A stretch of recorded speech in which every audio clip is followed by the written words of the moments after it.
நாமக்கல் அருகே நடைபெற்று வரும் நரிக்காரர் குடும்பங்களுக்கு வீடு கட்டும் பணியை மாவட்ட ஆட்சியர் நேரில் பார்வையிட்டு ஆய்வு செய்தார். நாமக்கல் மாவட்டம் பெரியபட்டி மற்றும் வள்ளிபுரத்தில் ஆதிதிராவிடர் வீட்டுவசதி மற்றும் மேம்பாட்டு கழகத்தின் மூலம் கொல்லிமலை மற்றும் தரைப்பகுதிகளில் மொத்தம் 79 வீடுகள் கட்டப்பட்டு வருகின்றன. இதில் தரைப்பகுதியில் உள்ள நரிக்காரர் காலனியில் 28 வீடுகளும், பெரியபட்டியில் 17 வீடுகளும், வள்ளிபுரத்தில் 11 வீடுகளும், மங்களாபுரத்தில் 15 வீடுகளும் கட்டப்பட்டு வருகின்றன.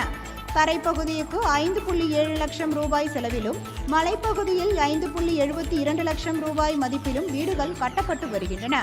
ஒவ்வொரு வீடும் 269 சதுர பரப்பளவில் கட்டித்தரப்படுகிறது. இந்நிலையில் நரிக்காரர்களின் குடும்பங்களுக்காக கட்டப்பட்டு வரும் வீடுகளை மாவட்ட ஆட்சியர் துர்காமூர்த்தி நேரில் பார்வையிட்டு ஆய்வு மேற்கொண்டார். அப்பொழுது ஒப்பந்த காலத்திற்குள் பணிகளை முடித்து பயன்பாட்டிற்கு வழங்கிட வேண்டும் என அலுவலர்களுக்கு ஆட்சியர் உத்தரவிட்டார். முன்னதாக நரிக்கார இன மக்கள் மாவட்ட ஆட்சியரை தங்களது பாரம்பரிய மாலையினை அணிவித்து வரவேற்றனர்.